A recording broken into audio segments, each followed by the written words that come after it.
হুজুর মানুষ ইংরেজি পারে, আবার যেমন আমরা ইংরেজি বলি স্মার্টনেসের সাথে, বলবে হুজুর মানুষ ইংরেজি বলে, খ্রিস্টানদের ভাষা এগুলো।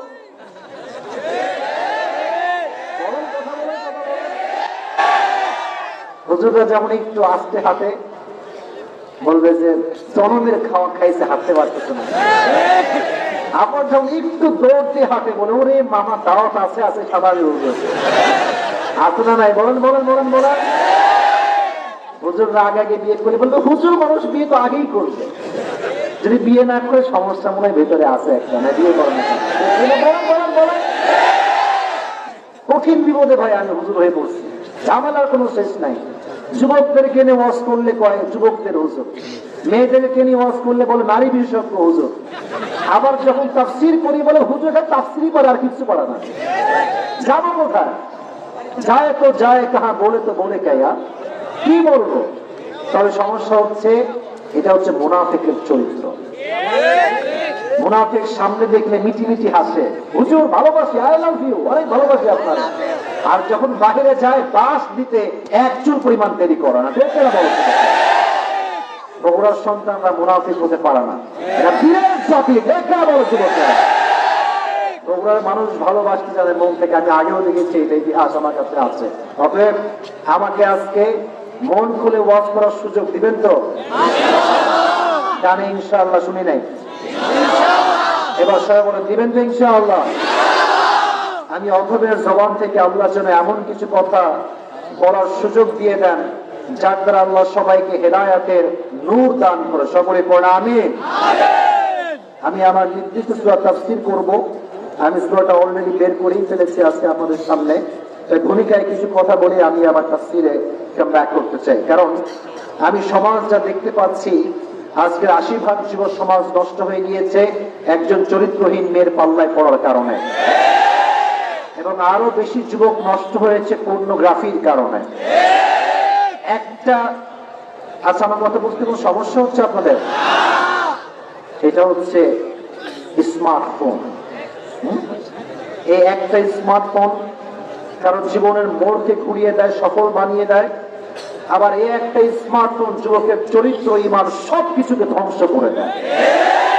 কেমনে ধ্বংস করে একটু বোঝাই। দেখবেন অনেক যুবক মাত্র সামান্য 30 সেকেন্ডের টিকটক ভিডিও বানানোর জন্য প্রতিবন্ধীর রূপ ধারণ করে। মেরে কথা বলতে চাই না আজকে, বলবো না বেশি একটা। আচ্ছা আচ্ছা আচ্ছা, আমি বলছি, মেয়েরা যারা উল্টা পাল্টা ড্রেস পরে ভিডিও বানান, ये दिन दिन नहीं है और भी दिन बाकी है। দিন আসছে সামনে, মরবেন আপনি, আপনি মরবেন, আর আপনার উলঙ্গ ভিডিওগুলো টিকটকে থেকে যাবে। আর যুবক যতদিন আপনার নেকেড ভিডিও দেখবে, আপনার কবরে জেনার কোনো অ্যাড হতেই থাকবে। দেখে না বলছি, যে সমস্ত মেয়েরা এগুলো টিকটক ভিডিও বানিয়ে যুবকদের চোখ নষ্ট করে, তাহলে এই সমস্ত মেয়েদেরকে হেদায়াত দান করো। সকলে পড়া আমিন। যুবকদের উদ্দেশ্যে বলবো, যুবক ভাইয়েরা, জীবনে যা হতে চাও হও, সমস্যা নেই। It could be a doctor, it could be a pilot, it could be an engineer, যা হও, সমস্যা নেই।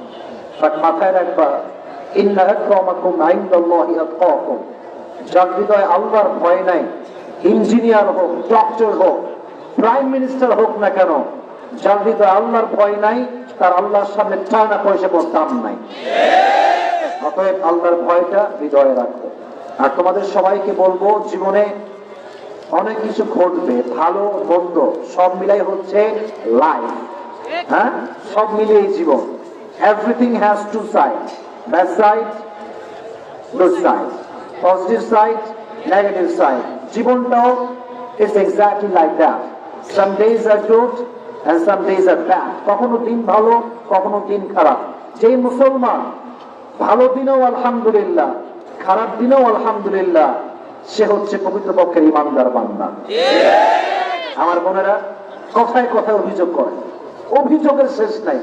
মাইয়েরা দেখবেন জীবনে খুশি হইতে পারে না, এইটা নাই ওইটা নাই, স্বামী অমুকে ওই স্বামী ওইটা দিল, অমুকের বান্ধবীর স্বামী ওইটা দিল, আমার কাছে কিছুই নাই। অমুকের স্বামী অমুকের বউরে আইফোন 14 প্রো ম্যাক্স দিচ্ছে, আর আমার কাছে নোকিয়া। এই যে একটা অভিযোগ মেয়েদের মাঝে আছে না নাই, আছে না নাই? অভিযোগ করে কেউ কখনো সুখী হতে পারে না। সবচেয়ে সুখী মানুষ হচ্ছে সে যে তার অবস্থান থেকে সব সময় পড়ে আলহামদুলিল্লাহ, পড়ে আলহামদুলিল্লাহ। আজকে কোনো অভিযোগ জীবনে রাখা যাবে যুবক ভাইয়েরা? আল্লাহ আমাদের সবাইকে অভিযোগ মুক্ত জীবন দান করুন, সকলে পড়া আমিন।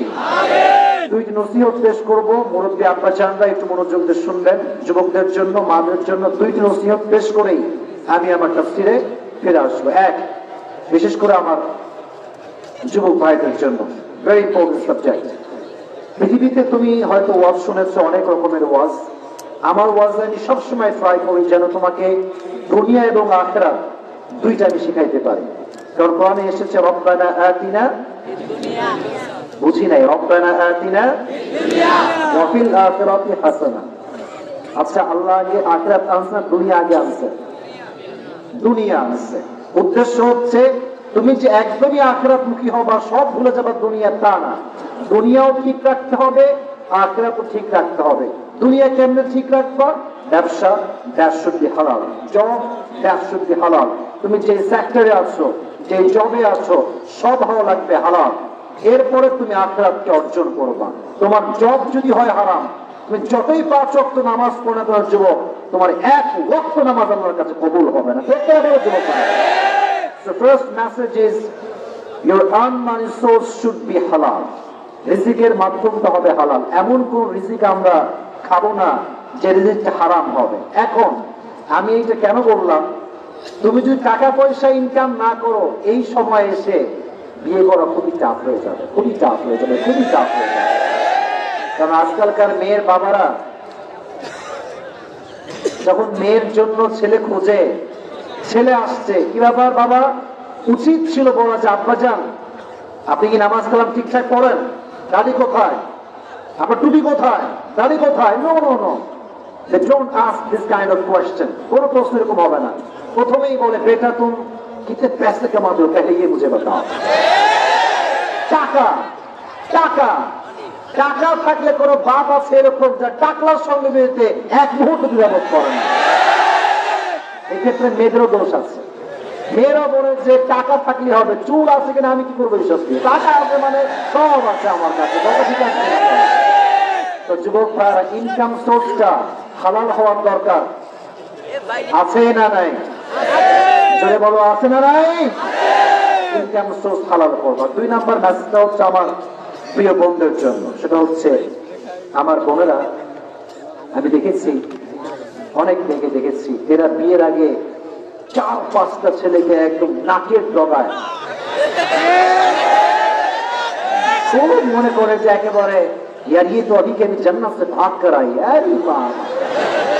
বোরকা পরে, হাত মোজা, পা মোজা, দেখলে মনে হবে একটু ভাজা মাছটা উল্টাই খায়। কিন্তু এই বোরকাওয়ালি কিছু আছে, নট এভরিওয়ান, সবাই একরকম হয় না, বা কিছু বোরকাওয়ালি দেখবেন পার্কে প্রেম করে 4-5 যুবকের চরিত্র তারা নষ্ট করে দেয়, ঠিক কিনা? আমার প্রিয় বোনদেরকে আমি বড্ড শ্রদ্ধা করি, বড্ড সম্মান করি। আমি দাড়ি রেখেছি বলে যে আমি খুব আল্লাহওয়ালা, ইটস নট লাইক দ্যাট। আমার জুব্বা আছে বলে আমি খুব ভালো, ইটস নট লাইক দ্যাট। ভালো তো সেই মানুষ যার হৃদয়টা ভালো। ভালো তো সেই মানুষ যার হৃদয়ে ভয় আছে একজনের, তিনি কে? বন্ধুদের জন্য 2টা নসিহত, 2 নাম্বার নসিহত বলছি বন্ধুদের জন্য। সেটা হচ্ছে, বোরকাটা আল্লাহর জন্য পড়েন, মানুষের জন্য পড়েন না। হ্যাঁ, যে বোরকা পড়লে আমাকে আল্লাহ ওলি বলবে, ভালো ছেলে বিয়ে করবে, বোরকা পড়লেই ভালো হওয়া যায় না। চরিত্রবান হলে আসলে ভালো মেয়ে হওয়া যায়, ঠিক না? আর তোমরা বিয়ের সময় খালি বোরকা দেখে আর মেকআপ সুন্দর দেখে পাগলা হয়ে যাও না। হ্যাঁ, আর মেয়েরা আজকাল খুবই, মানে কি বলবো, দুঃখের কথা ভাই, যখন মেয়েকে বিয়ের জন্য দেখতে আসে এমন মেকআপ মাখে, এটা কি কালো না ফর্সা বোঝা মুশকিল হয়ে যায়, ঠিক না? আমার বোনেরা, প্লিজ, যখন বিয়ের টাইম আসবে, you have to show your real face, don't show your fake face, please, please, please. যখন দেখাবেন আসল রূপ দেখায় বিয়ে করেন, আগেও সুখী হবেন, পরেও সুখী হবেন। আর মেকআপ দেখায় সুন্দরী বুঝায় বিয়ে করবেন, মাথায় রাখবেন মুখ কিন্তু আজ হোক বা কাল হোক ধোয়া কিন্তু লাগবে। অর্থাৎ যে আপনাকে বিয়ের আগে ফর্সা দেখে বিয়ে করবে, ও যদি বোঝে আপনি ফর্সা না, আপনার বিয়েটা বেশি দিন টিকবে না কিন্তু। ঠিক আছে না যুবক ভাইয়েরা?